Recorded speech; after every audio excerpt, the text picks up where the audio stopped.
Шри-Ланка әлде Шри-Ланка қайсы дұрыс? Білмеймін, ең бастысы біз осындамыз. Иә достар, біздің кезекті еліміз алдыңызда. Таулар, джунгли, шай плантациялары және мұхит. Бізбен бірге сіз де Шри-Ланкамен танысып, біздің шынайы эмоцияларымызды көресіз. 13 күндік саяхатымыз басталды. Кеттік.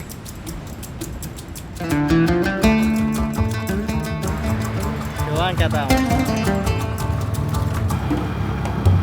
Сасылады, қатты.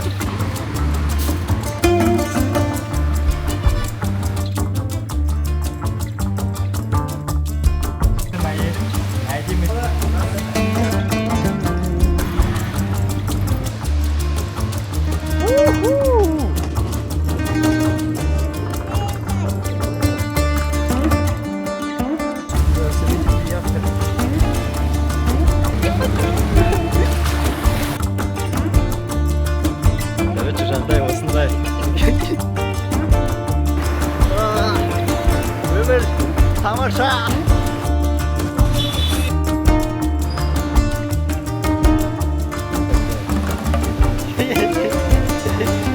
Айттым ғой, атмосферасы осындай.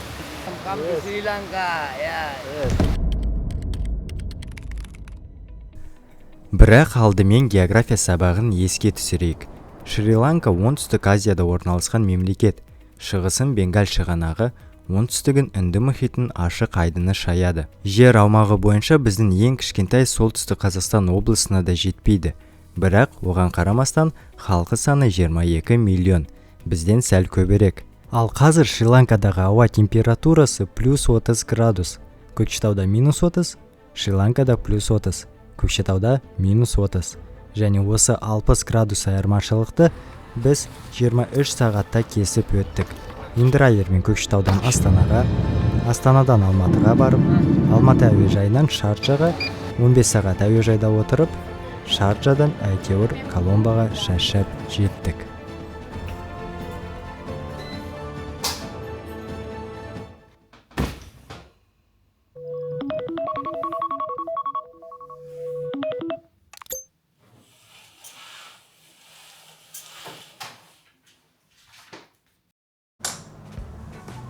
Қайырлы таң достар. Бүгін бізде Шри-Ланкадағы бірінші күніміз, ал алғашқы түніміз масқара стресске толы болды. Бәрін рет-ретімен айтып берейін. Біріншіден, Шри-Ланкаға кіру үшін сізге виза керек. Онлайн немесе келер сәтте әуежайда істеуге болады. Біз алдын ала істегенбіз, бірақ мен қателік жібердім. Бәрін толтырғанда, визаға тапсырғанда, мен паспорттың номерін тек қана сандарын жаздым. Анда N деген әріпті де жазу керек еді. Офицер бәрін тексереді, осы N әріпін қосу үшін, корректировка жасау үшін, ол менен $60 алды, қайтадан жоспарда болмаған $60, ал әйгерімге тегін істеді. Бұл бірінші біздің фиаско. Жоспарда болмаған $60, ол 30 000 теңге. Қараңыз, Шри-Ланканың штампы. Біз виза алып, әйгерім екеуміз регистрациядан өтіп, дегенде тағы бір проблема шығады. Мен алдын ала біз түнде келеміз деп отельге бронь жасадым. Төлеген жоқпын, бірақ келістік, 3-те келеміз, түнгі 3-те келеміз, қалаға жеткенше 1 сағат өтеді, сол 4-те чекин болады. Қазір сіз күлесіз, мен Wi-Fi-ға қосылып, оларға жазып жатырмын WhatsApp-қа. Біз әуежайдамыз, қазір 1 сағаттан кейін келеміз деп. Олар шоки болып түсінбей, қалай қазір түнгі сағат 3, ал сіз түстен кейін сағат 3-те келеңіз деп айтыңыз. Мен сообщенияларды қарасам, шынымен мен AM мен PM-ді шатастырып, түнгі сағат 3-те келу керекпіз біз, келдік түнгі сағат 3-те. Ал мен оны шатастырып, біз түстен кейін сағат 3-те келеміз деп оларға жазғанмын. Енді олар айтады, бізде бос орын жоқ деп, залда диван бар, соған жатсаңыз болады. Ол бізге әрине келмейді, біз шаршаған, біз жолда 2 күн. Сонымен біз таксиді алып отельді іздеуге кеттік. Сағат түнгі 4, біз тук-тукпен 2,5 сағат қаланы аралап отель іздедік. Не ыстық су жоқ, не бос орын жоқ. Әйтеуір міне осы отельді таптық. 6:30-да, таңғы 6:30-да. Бағасы удай 37 000 теңге. Алдын ала броньдаған отельмен салыстырғанда оның бағасы 11 000 теңге болған. Міне осылай келер сәтте біз бүкіл нервіміз кетіп, ақшамыз кетіп, визаға ақша кетті, осы отельге ақша кетті. Осылай міне Шри-Ланкадағы саяхатымыз осылай басталып жатыр. Енді әрі қарай осы бүкіл жамандық осы түнмен кетіп, алдағы саяхатымыз тек қана жақсылықпен болсын. Ал қазір мен сізге рум-тур жасаймын. Осындай кен бөлме, қос төсек, телевизорда ешкім көрмейді бәрібір, және осындай әдемі көрініс қалаға. Біздің киімдеріміз жатыр, үтік бар, душ, міне ыстық су, орамал. Жаман емес, 37 000 теңге. Бірақ одан да жақсы варианттар бар, жақсы бағамен. Ал енді қалаға шығайық. Негізі жаңа елдегі алғашқы күнін ерекше күн деп айтуға болады. Алғашқы рет жергілікті тағамның дәмін көресің. Алғашқы контакт, жаңа адамдар, жаңа иес, жаңа ақша, сен үшін басқаша, жаңа ережелер, жаңа пейзаждар, жаңа түстер. Ал кейбір нәрселер сол қалпында қалады. No, Казахстан. Тағы сен үшін жаңа бөлек атмосфера, жаңа транспорт. Айтпақшы, бұл тук-тук. Көбінесе бұл көліктерді оңтүстік шығыс Азияда көре аласыз. Ең арзан транспорт осы. Ал бұл Мұхаммад, қызыл тук-туктың иесі. Біз оны жағажайға апаруды сұрадық. Өзі қызық адам. Керек жерге жеткен соң, Әйгерім екеумізді өз телефонына суретке түсірді. Сосын үшеуміз де түстік. Қалай шықтық? Лайк басып қойыңыз.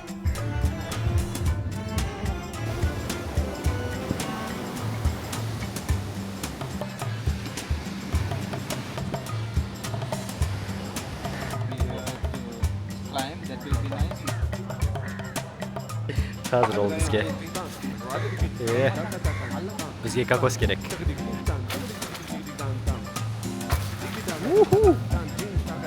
One. Тағы екіншісі керек.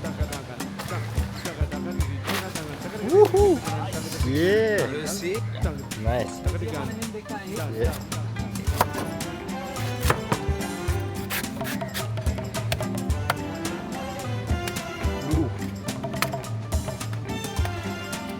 It's sweet. Very nice, sir.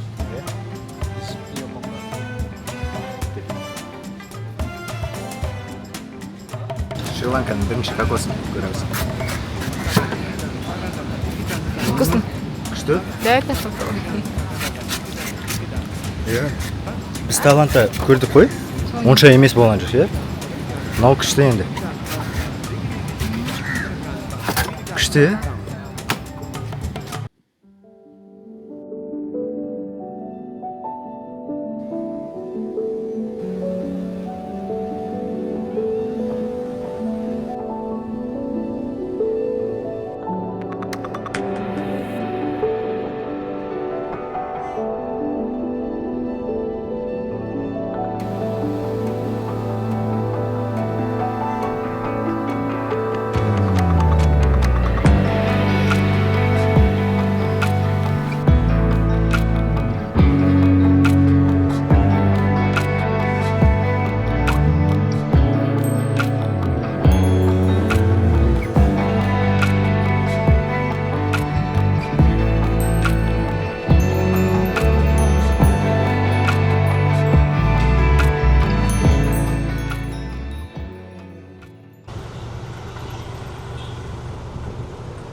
Біз алдын ала құрған маршрутты сәл өзгерттік.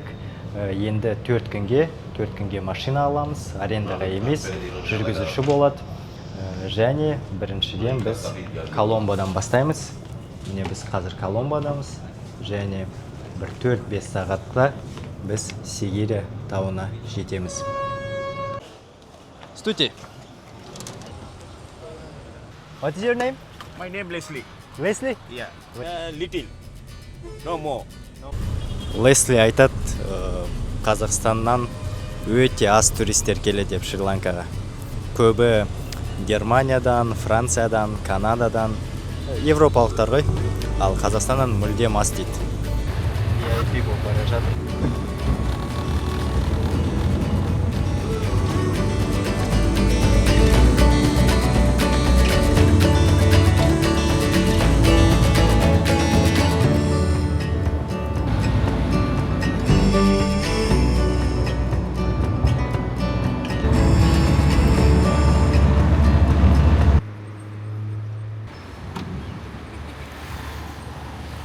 Ұйқың қанды ма?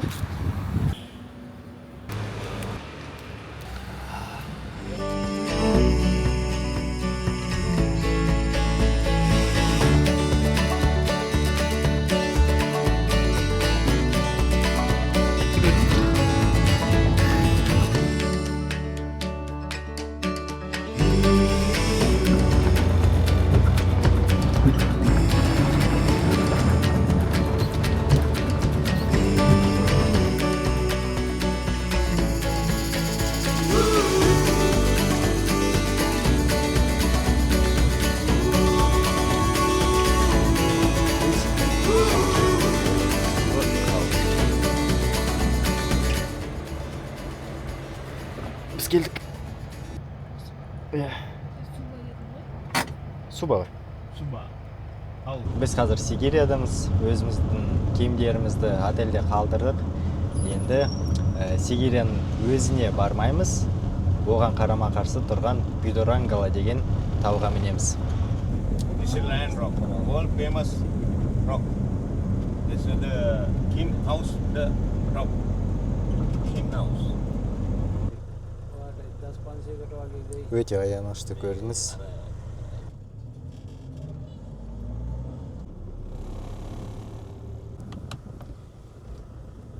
So there Good place. ticket place. Yeah. This is a Bidorangala rock.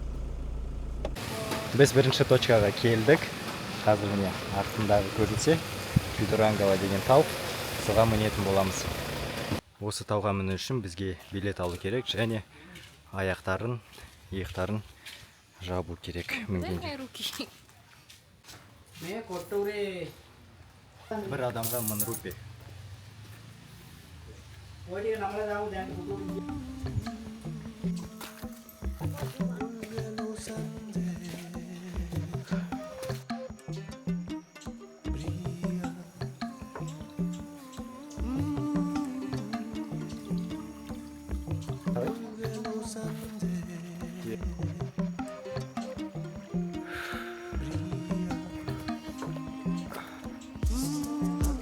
Маймыл.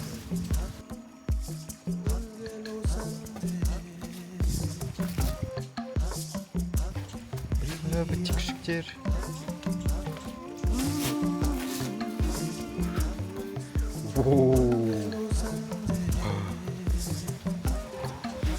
Әдемі.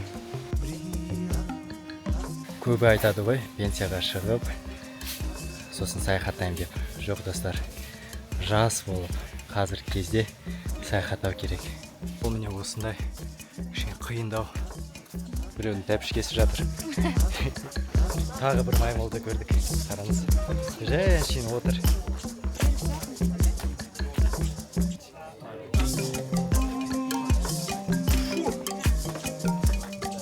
Так, біз жетіге сәл қалды. Вау!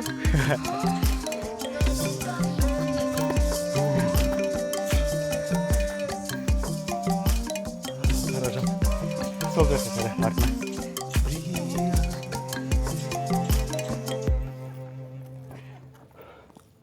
Вау! Қараңыз. Міне Сигирия.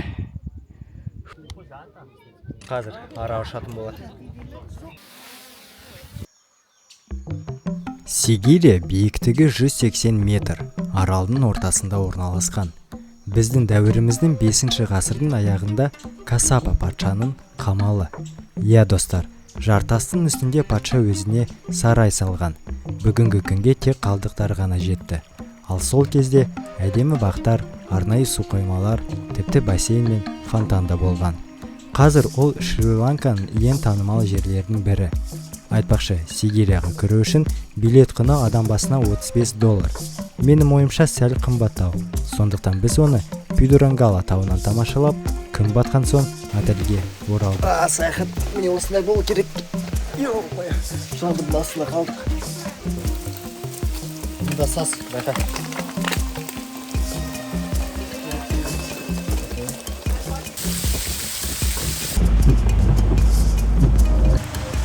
Stand up.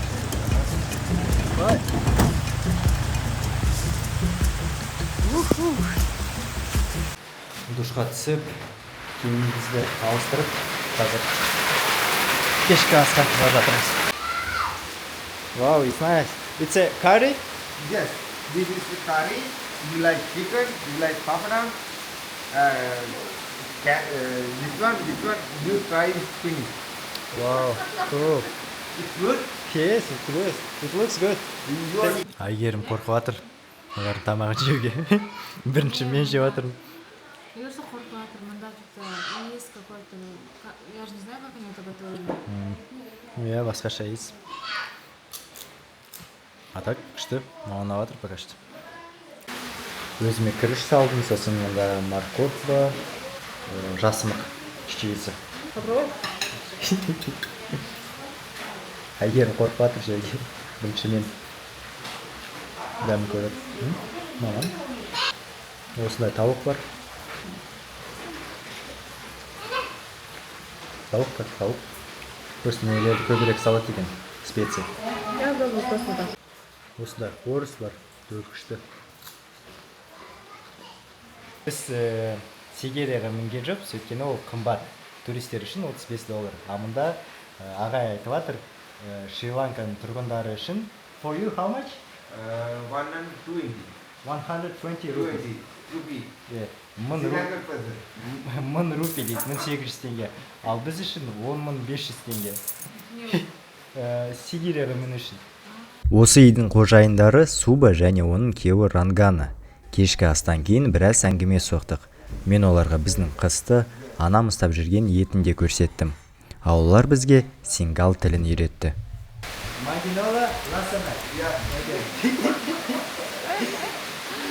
Бұл менің әйелім әдемі деген сөзді білдіреді. Банана, манго. Thank you. Welcome to. Oh, this is my cat. His name? No name. No name? Only cat. Just cat? Yes. Just cat? Kitty. Айтпақшы, қандай біз сим-карталарды алдық, оны жаңа ғана Шри-Ланканың әуежайына келген мен қазір айтып кетемін. Әуежайға келгенде ең бірінші әрине сим-карта аламыз. Бүкіл форумдарда, сосын интернетте пікірлерге сүйенсек, Dialog деген оператор өте жақсы дейді. 3 тарифный план бар, 20 гигабайт, 30 гигабайт және 50 гигабайт. Біз 30 гигабайттық 2 сим-карта аламыз. eSIM орнатпайды, тек қана физический сим-карта.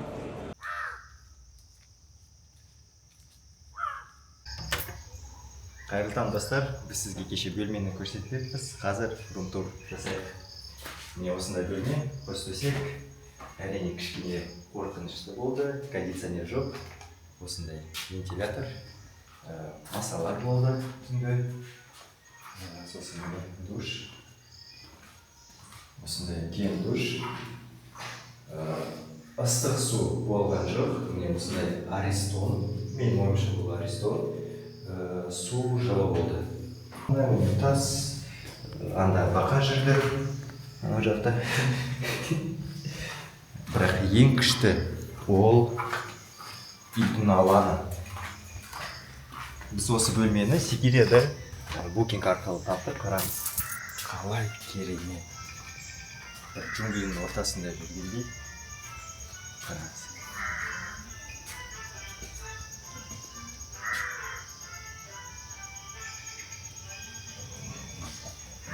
Иттер жүр. Және ең қызығы бір ғана бөлме мұнда бар. Ал осы үй, ол осы үйде ланкиялықтар тұрады. өздері тұрады. Қазір көрсетемін сізге. Осында ланкиялықтар тұрады. Және бір бөлмені, біз ұйықтаған бөлмеде, олар оны жалға береді. Кеше біраз сөйлескенбіз олармен. Қызық енді. Міне баласы отыр. Бүгін мектепке бармаған сияқты. Жан, өз бағасын берші. Номер ғой? Иә. Осы жерге. Ну, номер 5 из 10. А мына жер 10 из 10.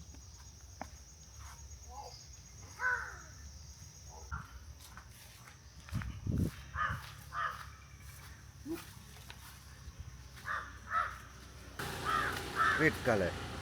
It's Ah. good eat. You try. I can try? Yeah. Okay, 1 second. This one? No, ранетка вы? We don't have a mango here. Mango? Yeah. This is not mango. This is mango tree. Where is it? You. Okay. Say hi to Kazakhstan. Hi, hi. This is mango. This big. It's a mango? Yes. Wow. Not season. Not season. Yes. This big one is mango.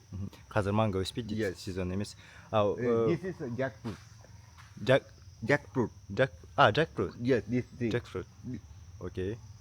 This tree. When season is coming? Mango. Yeah. April, April. May. Yes. Сәуірде, мамырда дейді сезон манго өседі. This is the banana. Banana? Yeah. This one. Look. There. Yeah. Okay. Күшті қалай. Бәрі бар. Look. Banana. Анау банан дейді.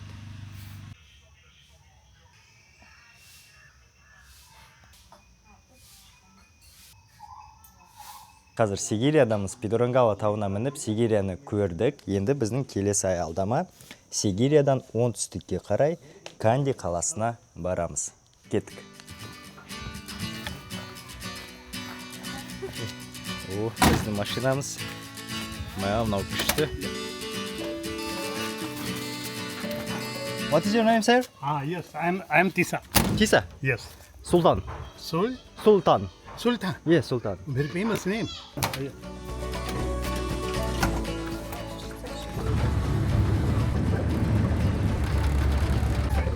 Rice field. Rice. Yeah. Rice field. Yeah. Yes. Бұзау ғой жан? Шри-Ланканың сиырлары. In Sri Lanka, they eat them, Yes. but here we don't have a horse. Horse, very less. Very less. Very less. Sheep, no. Sheep also little. Hey, more than nearly 40,000 people go. How many? 40,000. Wow. 40,000 people go to the sea. Wow. Very big damage. Yeah. Where you were? You remember this Yes, time? yes. We are in Kandy, but some friends catch gone. Very sad. How many meters was the wave? Oh, can you see that this pole, Yes. this electricity? Yes. That's much high. Two waves.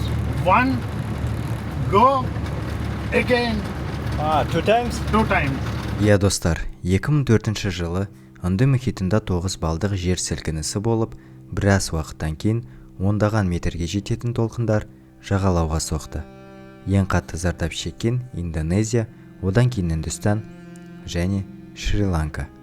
Цунами салдарынан Индонезияда 160 мыңнан астам, ал Шри-Ланкада 40 мыңнан астам адам қаза тапты. Қазір Хикадувада цунами құрбандарына арналған ескерткіш биіктігі 15 метрлік Будда мүсіні орнатылған. Ол жойқын толқын мөлшерімен бірдей. Будда мүсіні мұхитқа қарап, оны сабырлы болуға шақырады. 2004 жылы 26 желтоқсанда болған цунами Азия тарихтағы ең ауыр табиғи апаттардың бірі болып саналады. What about this couple years, maybe 2 years ago, I saw the news about in Sri Lanka was like a meeting, Yes, a lot of people, crowd of people. yes. President, Yeah. people, all the people comes, go to the president's house, Yeah. say go away, go home, Wow. finish. Now new one. It's true that he had a lot of money in the house. Yes. It's, corruption. Cash, yeah? Yeah. He was bad president. Very bad. That's why people tell him to go away. Because I saw a lot of videos from the Ah, president's house. Yes, president house. Yes. People go inside, sleeping. You saw? Yeah, I saw. Sleeping, swimming pool. Yeah, everything. He ran away to the Maldives to Singapore to Vietnam or somewhere. Біз Тиса мен Кандиге бара жатқанда жолда көп нәрсе туралы сөйлестік. Бірақ жолда тағы бір керемет нәрсе болды. Бұл таңғажайып көріністер. Мысалы кіріш алқаптары. Қараңызшы, қандай әдемі картинка сияқты. Жол бойында біз жергілікті оқушыларды да кездестірдік. Қызықты факт, олардың формасы толықтай ақ түсті. Тиса мұның барлық жерде осылай екенін растады. Когда біз өзіміздің қаламыздағы қара адамдарды көреміз ғой былай. И они так же на нас реагируют, типа, это кто такие? Все так смотрят.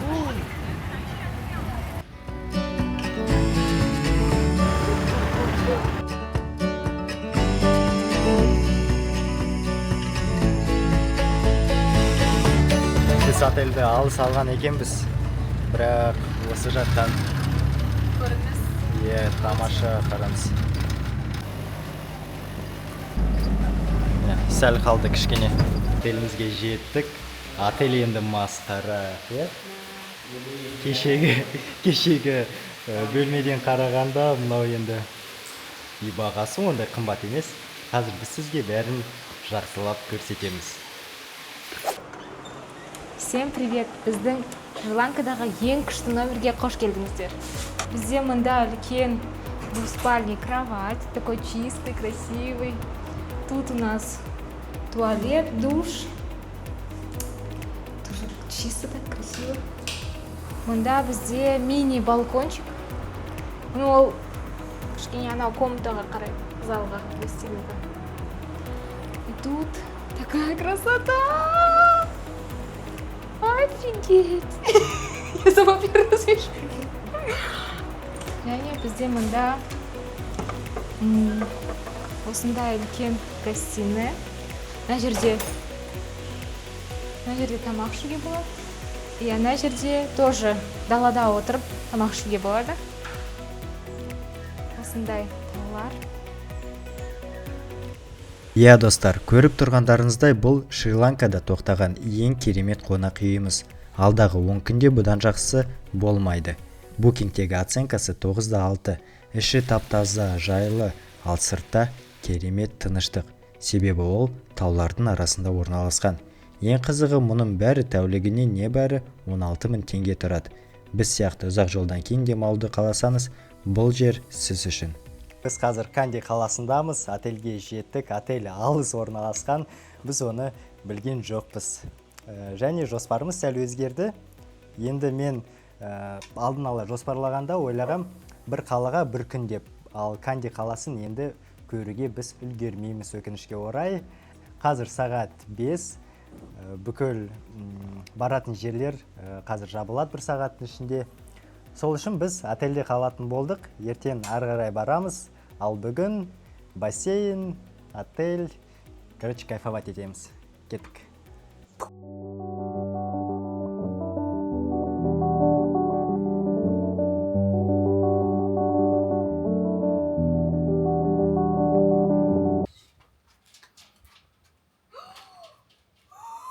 Ящерица. Как вам? Быстрее. Давай. Дай мне руку. Ой, блядь!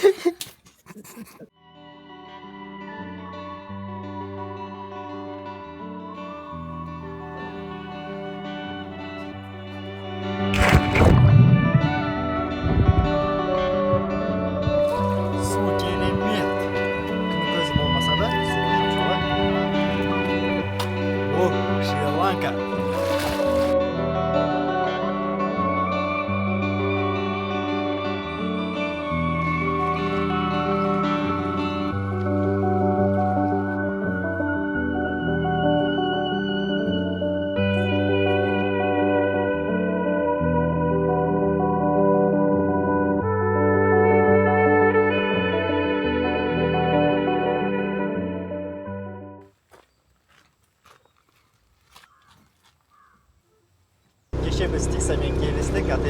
өзіміз қалаға түсеміз деп. Енді қазір ол бізді күтіп тұр астында. Оның машинасы тым үлкен, осында мініп түсу 1-2 сағаттай алады. Біз қазір тук-тукпен бара жатырмыз. Тук-тук бізді 25 минутта апарып тастайды.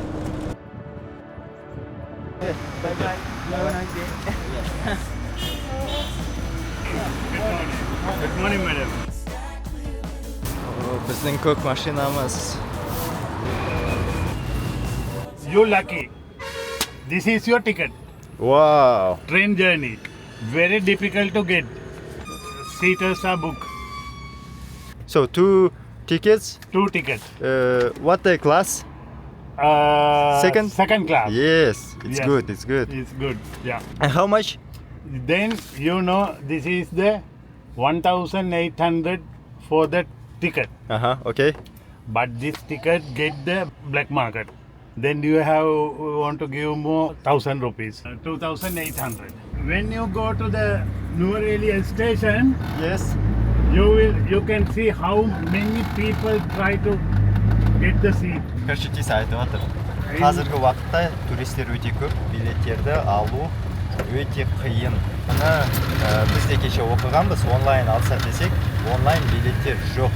Сайтта жазылып тұрады, яғни 1 ай 40 күн бұрын билеттерді алу керек деп. Кеше Тисаға айтқанбыз, билеттерді қайдан алуға болады деп. Міне бүгін бізге билеттерді әкелді. Біз қазір Канди қаласынан шықтық. Өкінішке орай осы қалада біз ештеңе көре алмадық. Бұнда бір әдемі жер болған жоспарда. Ол Амбулавава Тауэр деген, яғни Амбулавава мұнарасы. Оған сіз Канди қаласында болсаңыз, обязательно барыңыз. Және қазір мен айтқандай Кандиде біз жай ғана отельде отырдық, сондықтан мұнда отель деп жазып қоям. Және біздің келесі аялдама ол Нувара-Элия. Нувара-Элия деген қалаға барамыз. Вокзалға барып, вокзалдан пойызбен Элаға барамыз. Онда бір әдемі, ең әдемі жолдардың бірі болады. Кандиден Нувара-Элияға баратын жол біз күткеннен де әсерлі болып шықты. Оны 3 бөлікке бөлуге болады. Бірінші, біз осы уақытқа дейін көрген ең үлкен сарқырамаға тоқтадық. Бұл Рамбода сарқырамасы. Биіктігі 109 метр. Ал Шри-Ланкада ол биіктігі бойынша небәрі ол бірінші орында. Бұл сұлулықты сөзбен жеткізу қиын. Вау!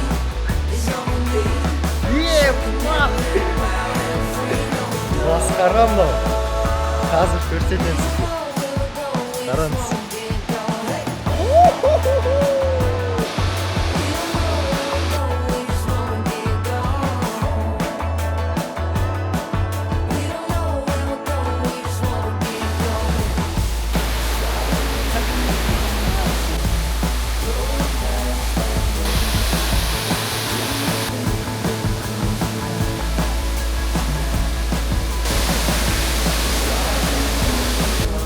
Одан кейін бізді керемет ауқымды шай плантациялары күтіп тұрды. Тек қаранышы, бұл жерді суретші өзі салып қойғандай әсер қалдырады. Шай плантацияларынан кейін біз шай фабрикасына да кіріп шықтық. Онда біз жақсы көретін шайымыздың қалай өндірілетінін көрдік. Welcome to the Bluefield Tea Factory and I am Nitni. I will be local guide and I will explain about it. Okay. Біз шай фабрикасына келдік.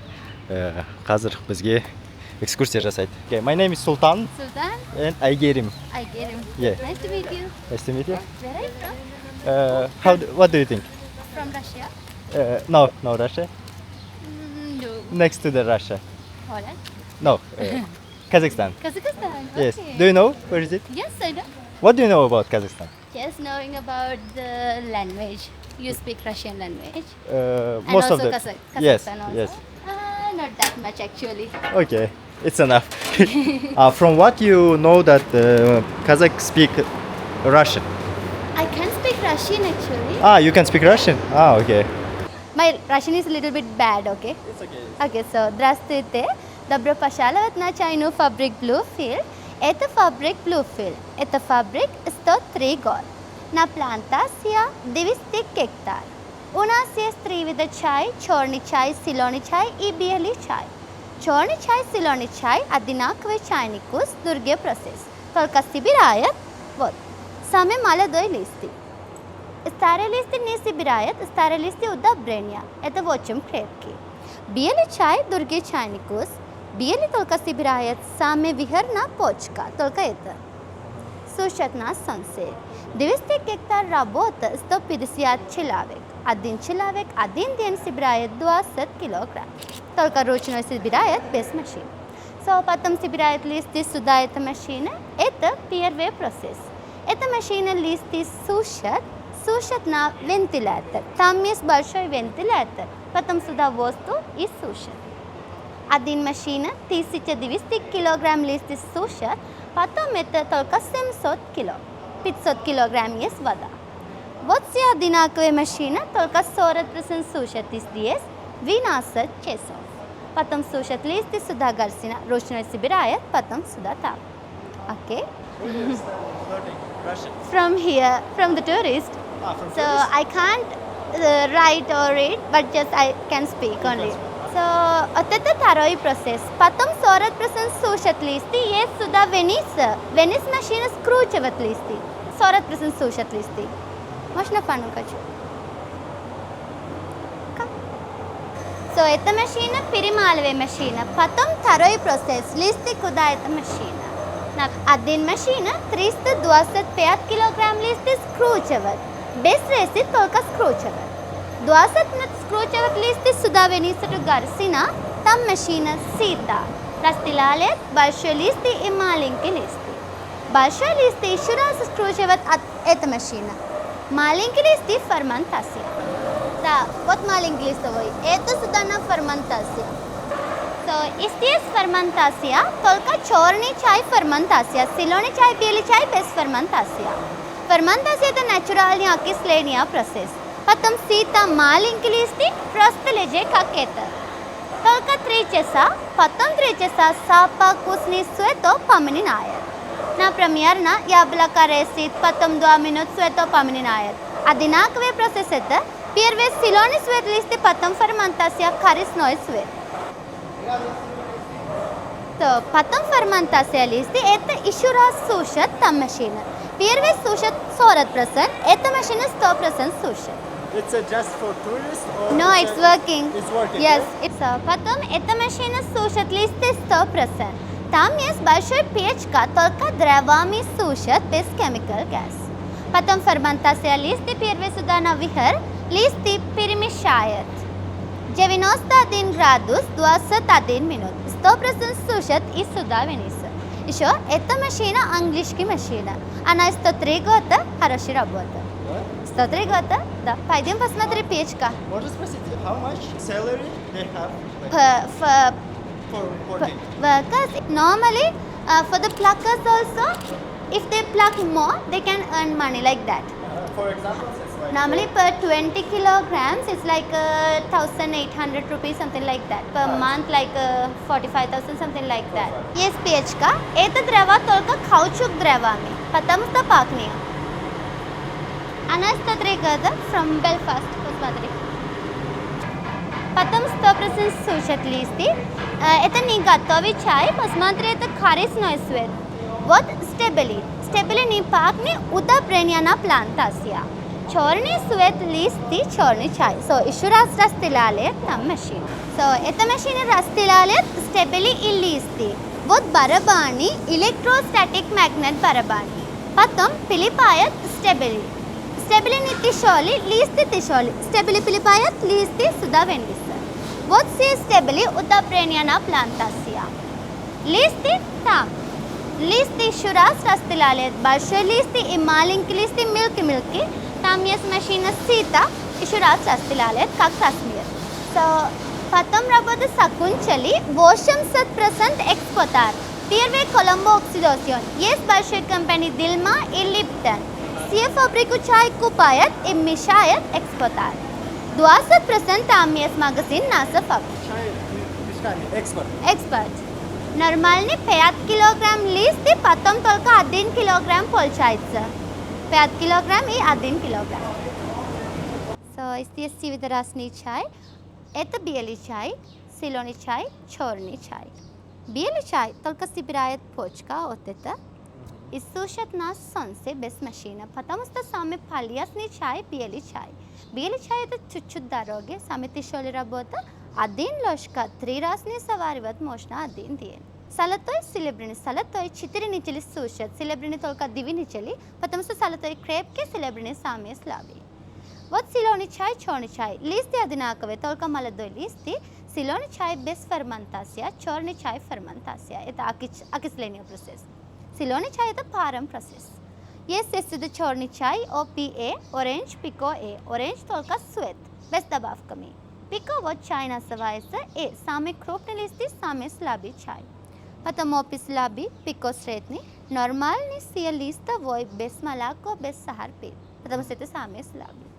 BOP самый популярный чай, английский софтрак, вот это, broken orange pico. BOPF нормальный пакетский чай это. BOPF можно из молока и без молока так и так. Должна быть это очень крепкий и милки, только из молока хороший, это очень крепкий чай. So, черный чай, листы одинаковые, процесс одинаковый. Самый крупный листы, самый слабый и милки очень крепкий. Чем milky, чем крепкий. So now you can taste tea in our restaurant. Hi to Kazakhstan. Шайымыз келді. Қазір жаңа ғана көрген шайдың дәмін көреміз. Туристік жер, олар енді тегін дейді экскурсия, бірақ чаевые беру керексің. Қазір көреміз қанша шығатын. 1000 рупий, 1800 теңге болса, мүмкін 1000 рупий жететін шығар.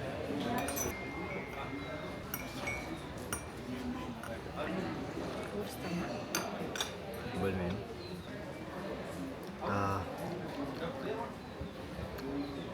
Şey как şey. Я ешқандай ерекшелігі жоқ. Мүмкін иісінде ғана. Иісі бар, иә? Я прям жақсы иісі бар. О, шай. Тиса! Can I ask you how much I need to give? For me, No, for as you like 500 or 200, any. No, I'm not. It's okay. Короче, мынау так 4000 rupees 7000 теңге. Мынау одан да қымбат 10000 теңге дейді. Мынау this is how much? It's sample. Просто показывай. Да, я это не Көрсет. No, we don't need. We need something to cheaper. This how much? 6000. You have something cheaper? Короче, бағалары қымбат, басқа жерде аламыз. I want. Okay, I can pay with the card. Where are you from? What do you think? Where are you from? Kazakhstan? Oh, you're. How do you know? Yes. Жарайды, айгемді. I'm look like a Chinese, Japanese. Yes. So, go next to Yeah, істете. Біз қазір ары қарай барамыз. Бағанағы қызға 500 рупий бердік. Ол 1000 теңгедей. Шай тегін іштік. Қазір жолға шығамыз. Тағы бір сағаттай қалды. Сосын вокзалға жетеміз. Енді шайды тасып келеміз.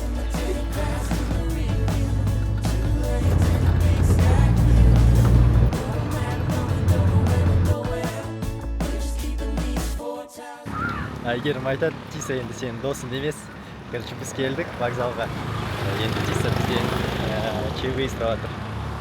Енді оны да түсінуге болады, ол компанияға жұмыс істеп жатыр. Жүргізуші. Біз ақша төледік қой. Иә, біз ақша төледік. Енді жарайды, көреміз.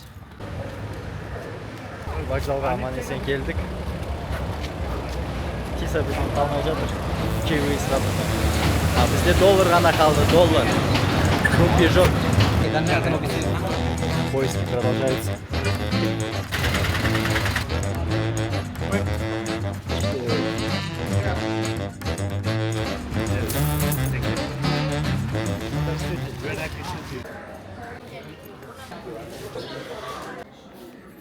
Вокзалда туалет үшін ақша төлеу керек. 100 рупий. 180 теңге. Вокзалдың мекен жайын осында жазамыз, қалдырамыз. Қазір өзіміздің пойызымызды күтіп тұрмыз. Осы жақтан келет ол, Елаға барамыз. Туристер деген өте көп. турист қаптап жатыр.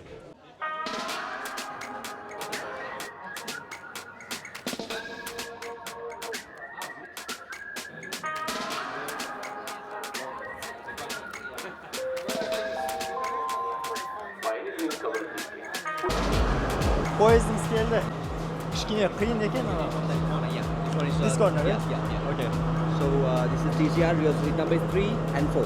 3 and 4, Right, right? already. Okay. Thank you. Студия.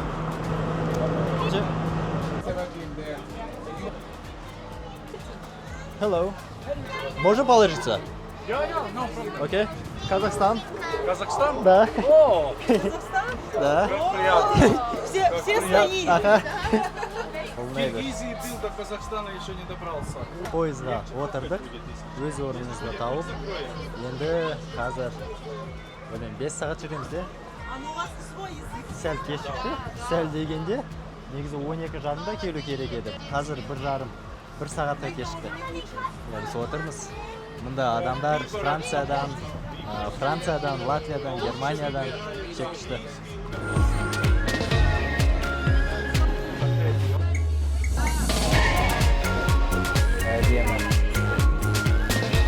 Әзірше есіктер жабық, білмеймін, аша ма, ашпай ма. Негізі есіктері ашық болу керек. Қазір олар жабық. Вагонның ішін аралап жүр.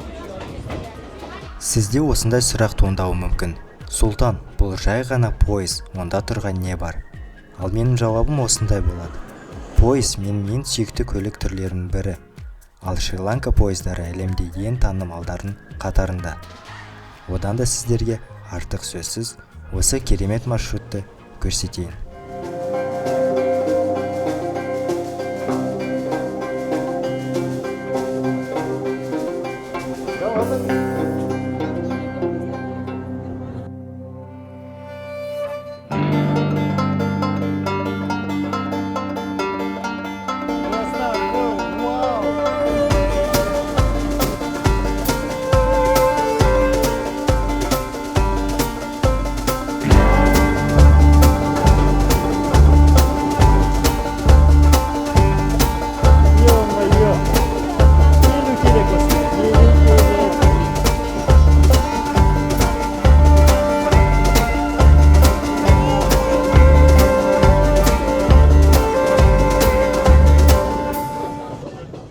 Yerімді менен алып қойды осы қыз. Пошли со мной. Кет. Заберешь ее к себе?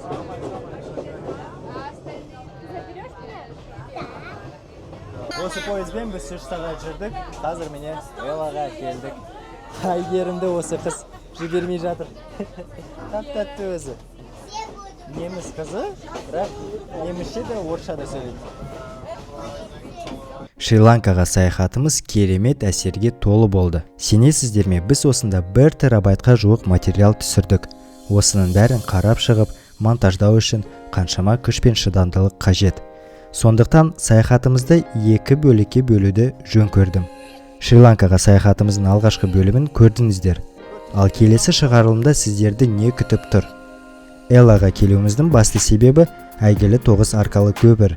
Жергілікті автобустарға мініп көреміз. Яла ұлттық паркын аралаймыз. Сонында мұхитқа жетеміз. Кішкентай тасбақалар, үлкен тасбақалар, серфинг және басқа да қызықтар күтіп тұр. Каналға жазылыңыздар, біз үшін бұл өте маңызды. Лайк басып, пікір қалдырыңыздар. Біз бәрін оқимыз. Сіздердің қолдауларыңыз бізге үлкен шабыт сыйлайды. Және әрине саяхаттаңыздар. Саяхат керемет эмоциялар сыйлайды. Ештеңеден қорықпаңыздар, еркін болыңыздар. Менің мағам айтпақшы, шекаралар тек сенің басында ғана.